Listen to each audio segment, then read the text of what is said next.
Railway with Shyam YouTube channel पर आप सभी लोगों का स्वागत है। आज के इस वीडियो के माध्यम से मैं आप सभी लोगों को कराने वाला हूँ आरआरबी एनटीपीसी 12th एग्जाम 2025 के लिए जीके जीएस के 40 अति महत्वपूर्ण प्रश्न। और ये प्रश्न अंतिम समय के रामबाण प्रश्न होने वाले, क्योंकि आपका एग्जाम अगस्त में स्टार्ट होने जा रहा है और उससे पहले आप लोग जितने ज़्यादा से ज़्यादा पट्टे सेटर लगा लोगे उतनी ज़्यादा से ज़्यादा आप लोग एग्जाम में स्कोर कर पाओगे। तो आज के इस वीडियो को आपको शुरू से लेकर के एंड तक है फुल वॉच कीजिएगा। आज की वीडियो और आज का कंटेंट अगर आपको पसंद आए तो प्लीज़ इस वीडियो को अपने दोस्तों के पास से ज़्यादा शेयर कीजिएगा, जिससे वो भी लोग हमारे साथ जुड़ जाएं। तो चलिएगा फिर शुरू करते हैं आज का अपना NTPC 12th exam set.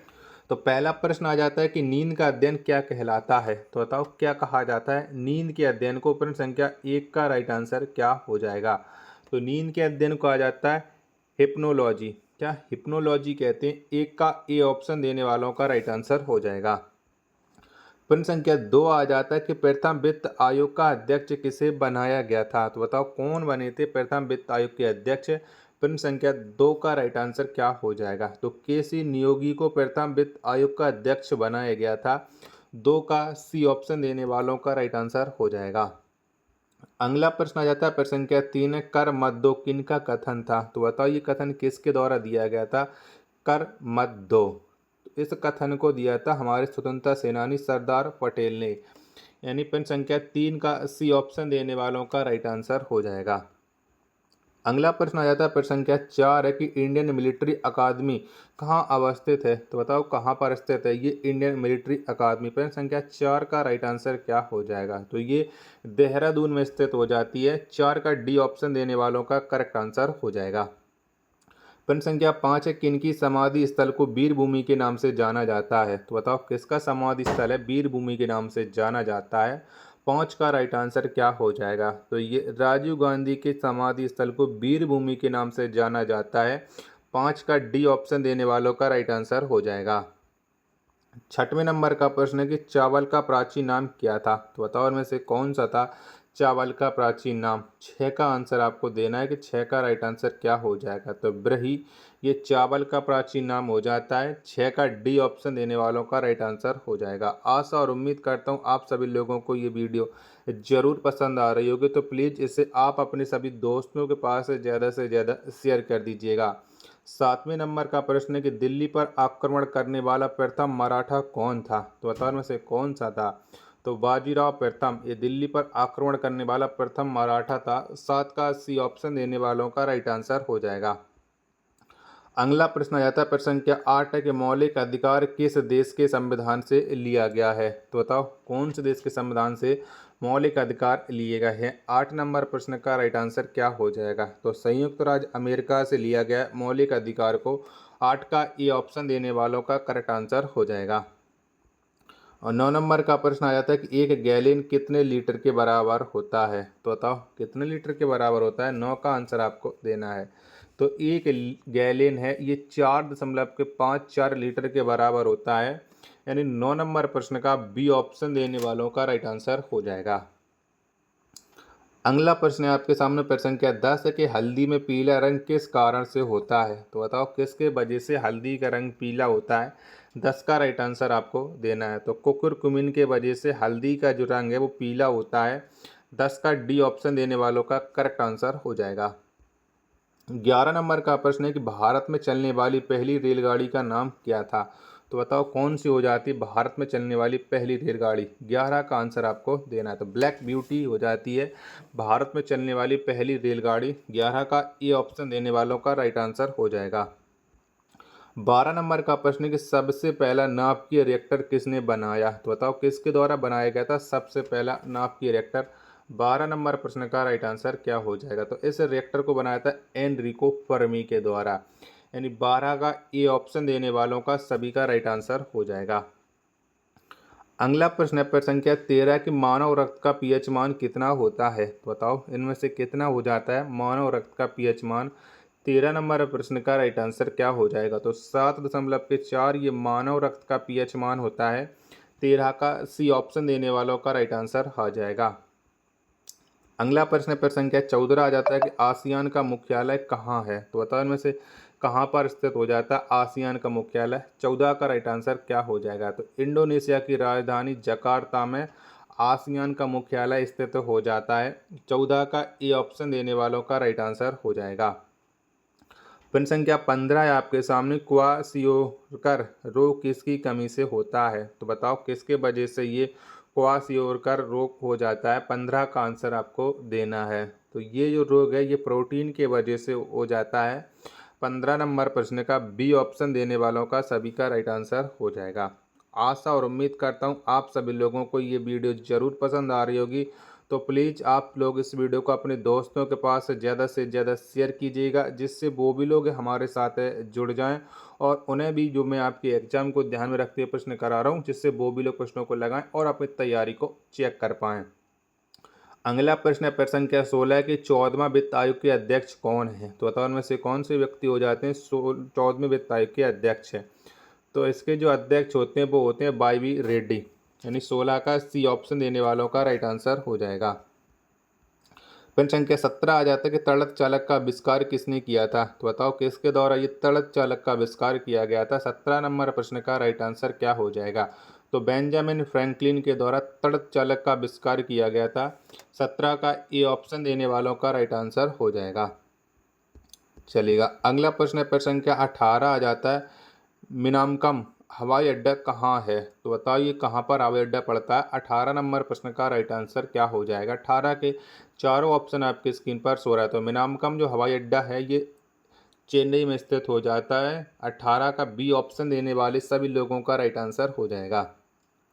19 number का प्रश्न है आपके सामने, कोयले की खान में काम करने वालों को कौन सा रोग हो जाता है? तो बताओ इनमें से एक ऐसा रोग है जो कोयले की खान में जो व्यक्ति काम करते हैं उनको ये रोग लग जाता है। तो ये हो जाता है सिलिकोसिस रोग, यानी 19 का ए ऑप्शन देने वालों का राइट आंसर हो जाएगा। प्रश्न संख्या 20 आ जाता है कि दूध का रंग सफ़ेद किसकी उपस्थिति के कारण होता है? तो बताओ किसके वजह से ये दूध का रंग सफ़ेद होता है? 20 का आंसर आपको देना है कि 20 का राइट आंसर क्या हो जाएगा? तो ये केसीन के वजह से होता है। 20 का सी ऑप्शन देने वाले सभी लोगों का राइट आंसर हो जाएगा। अगला प्रश्न संख्या 21 हो जाता है कि सर्वाधिक विद्युत ऋणात्मक तत्व कौन सा है? तो बताओ इनमें से कौन सा हो जाएगा? 21 का आंसर आपको देना है। तो सर्वाधिक विद्युत ऋणात्मक जो तत्व है ये होता है फ्लोरीन। क्या फ्लोरीन होता है? 21 का बी ऑप्शन देने वालों का राइट आंसर हो जाएगा। 22 नंबर का प्रश्न, क्रिप्स मिशन भारत किस वर्ष आया? तो बताओ कब आया था क्रिप्स मिशन भारत? 22 का राइट आंसर आपको बताना है कि 22 का राइट आंसर क्या हो जाएगा? तो 1942 में क्रिप्स मिशन भारत आया था। 22 का सी ऑप्शन देने वालों का राइट आंसर हो जाएगा। प्रश्न संख्या 23 आ जाता है कि ईसा मसीह को किस दिन सूली पर चढ़ाया गया था? तो बताओ कब चढ़े थे ईसा मसीह सूली पर? 23 नंबर प्रश्न का राइट आंसर क्या हो जाएगा? तो ये चढ़े थे शुक्रवार के दिन। 23 का बी ऑप्शन देने वालों का करेक्ट आंसर हो जाएगा। अगला प्रश्न संख्या 24 है आपके सामने कि भारत का यूरोप से व्यापार किस जलमार्ग द्वारा होता है? तो बताओ में से कौन सी नहर के द्वारा भारत और यूरोप के मध्य व्यापार होता है? 24 का राइट आंसर क्या हो जाएगा? तो ये स्वेज नहर के मध्य से होता है। 24 का ए ऑप्शन देने वालों का राइट आंसर हो जाएगा। 25 नंबर का प्रश्न आ जाता है कि एशिया कप हॉकी की शुरुआत किस वर्ष हुई? तो बताओ कब शुरुआत हुई थी एशिया कप हॉकी की? 25 का राइट आंसर क्या हो जाएगा? तो इसकी शुरुआत 1982 में हुई थी एशिया कप हॉकी की। 25 का डी ऑप्शन देने वालों का राइट आंसर हो जाएगा। 26 नंबर का प्रश्न, उत्तर पश्चिम रेलवे का मुख्यालय कहाँ है? तो बताओ कहाँ पर पड़ता है ये उत्तर पश्चिम रेलवे? तो इसका मुख्यालय है वो जयपुर में स्थित हो जाता है। 26 का बी ऑप्शन देने वालों का सभी का राइट आंसर हो जाएगा। 27 नंबर का प्रश्न आ जाता है कि द्वितीय विश्व युद्ध के समय ब्रिटेन का प्रधानमंत्री कौन था? तो बताओ उस समय कौन हो जाते हैं ब्रिटेन के प्रधानमंत्री जब द्वितीय विश्व युद्ध हुआ था? 27 का राइट आंसर क्या हो जाएगा? तो ये हो जाते हैं विंस्टन चर्चिल। 27 का ए ऑप्शन देने वालों का राइट आंसर हो जाएगा।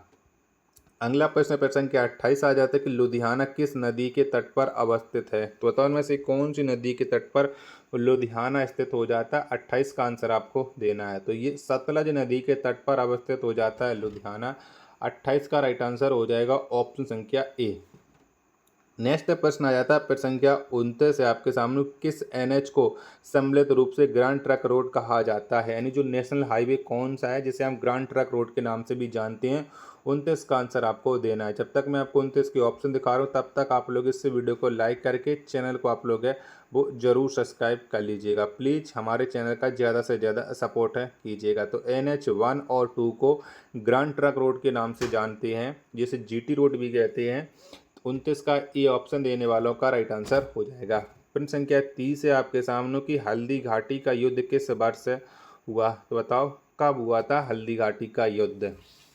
तो ये 1576 में हुआ था हल्दी घाटी का युद्ध। 30 का सी ऑप्शन देने वालों का राइट आंसर हो जाएगा। अगला प्रश्न आ जाता है प्रश्न संख्या 31 है, कौन सा बंदरगाह सुएज नहर मार्ग पर पड़ता है, तो बताओ कौन सा बंदरगाह पड़ता है। 31 का राइट आंसर आपको देना है। तो ये कोचीन बंदरगाह है, सुएज नहर मार्ग पर पड़ता है। 31 का बी ऑप्शन देने वालों का राइट आंसर हो जाएगा। अगला प्रश्न आ जाता है प्रश्न संख्या 32 है, कारीगर का प्राचीन नाम क्या था, तो बताओ क्या हो जाता है कारीगर का प्राचीन नाम। 32 का राइट आंसर आपको देना है। तो कारुख ये कारीगर का प्राचीन नाम हो जाता है। 32 का ए ऑप्शन देने वालों का राइट आंसर हो जाएगा। प्रश्न संख्या 33 आ जाता है कि भारत का विदेशी व्यापार का कितना फीसदी समुद्री मार्गों द्वारा होता है, तो बताओ कितना होता है। 33 का आंसर आपको देना है। तो भारत का जो विदेशी व्यापार है ये 95% है, समुद्री मार्गों से होता है। 33 का डी ऑप्शन देने वालों का राइट आंसर हो जाएगा। वीडियो पसंद आ रही होगी तो प्लीज़ वीडियो को लाइक और चैनल को आप लोग सब्सक्राइब करना बिल्कुल ना भूलें।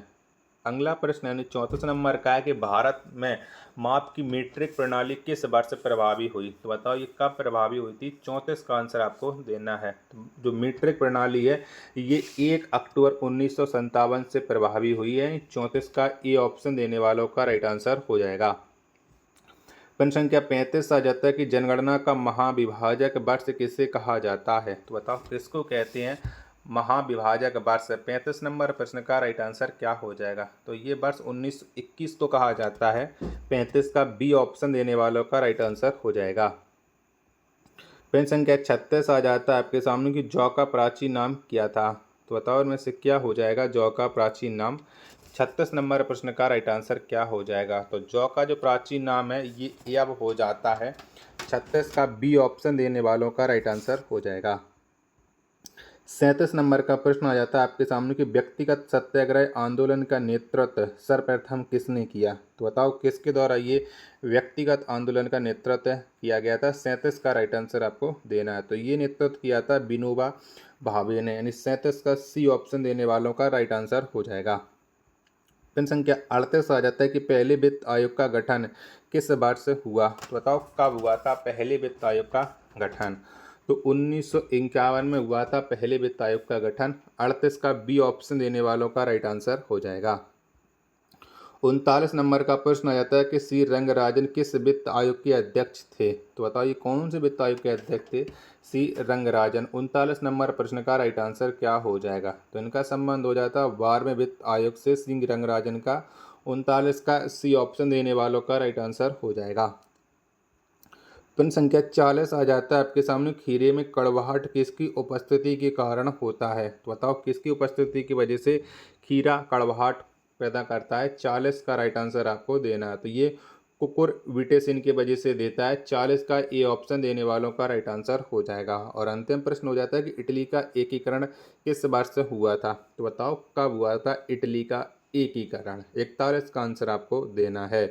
तो ये एकीकरण हुआ था 1861 में। 41 का ए ऑप्शन देने वालों का राइट आंसर हो जाएगा। आशा और उम्मीद करता हूँ आप सभी लोगों को ये वीडियो ज़रूर पसंद आई होगी। तो प्लीज़ इस वीडियो को अपने दोस्तों के पास शेयर कर दीजिएगा, जिससे वो भी लोग हमारे साथ जुड़ जाएं।